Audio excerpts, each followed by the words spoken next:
Hi. Last year, I got a call from my daughter's school nurse, and it was the period when final year students in secondary schools were writing their JAM examinations. It was in the afternoon, and my daughter was supposed to have written her JAM that morning. And so she greeted me and then went on to tell me that she wanted me to remain calm, that she had something to tell me. I was anything but calm after that request. But I told her, oh, I'm calm. Go on, tell me, what is it? And she proceeded to tell me that around 4:30 a.m., when the students were getting ready to go for the examination, that my daughter was bitten by a scorpion in the hostel. I had so many questions in my mind, and the first question I asked her was, how is she? And she assured me that she was fine. The second question was she able to write the exam? And she said she was. She wrote the exam. My daughter later on told me that when the scorpion stung her, the pain was so much, very sharp and painful sting.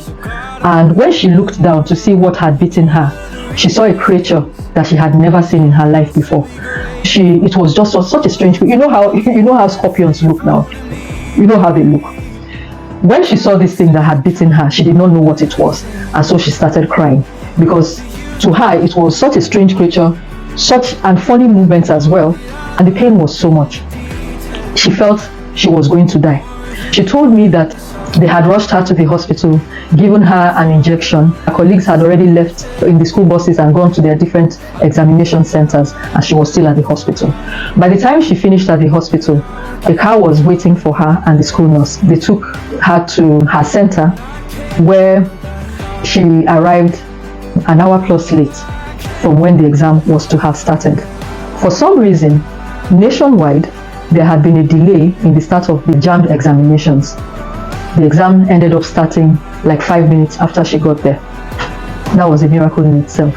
Now she was telling me that, she was scared, that she's scared, she's not going to do well in the exam, that she was so dizzy during the exam, and she was so disorganized and all of that, and that she feels that she's not going to do well in the exam. And just as I was about to go with her on this ride of, hey, wahala, hey, I reined in myself and I said, I prayed about these examinations and I had faith. Why am I now beginning to feel flustered? And then I reined in myself and I told her that, forget that one.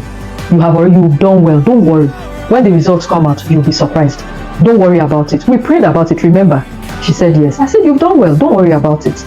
And in my mind, I was like, even to bolster my faith even the more, everything up to that moment, to the moment where she wrote the examination, had aligned in her favor. The very fact that they were able to see what it was that stung her, so she was able to get the right antivenom. The fact that there was a hospital that they could go to that would have the antivenom available. The fact that the exam somehow, for some reason, was delayed until about 5 minutes after she got there. All of these things had aligned in her favor.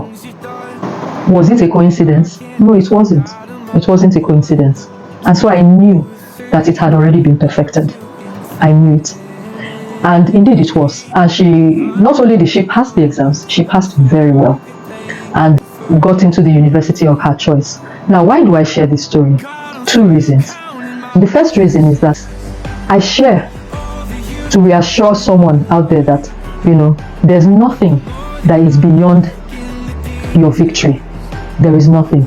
As long as you can pray about it, as long as it is in the will of God, there is nothing impossible for you to achieve or to aspire to. The second reason why I share is because when you share your testimonies, you sort of remind yourself, I remind myself that I am loved, that I am not forgotten, that I have help when I call for help, that I already have victory.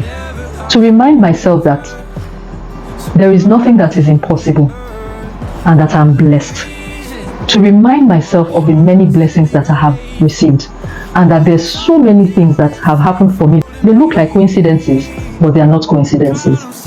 I like to remind myself that things have happened for me that even I cannot explain. I cannot explain away.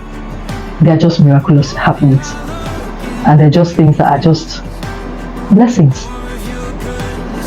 And by sharing this testimony, I'm just reminded of the awesome love that God has for me.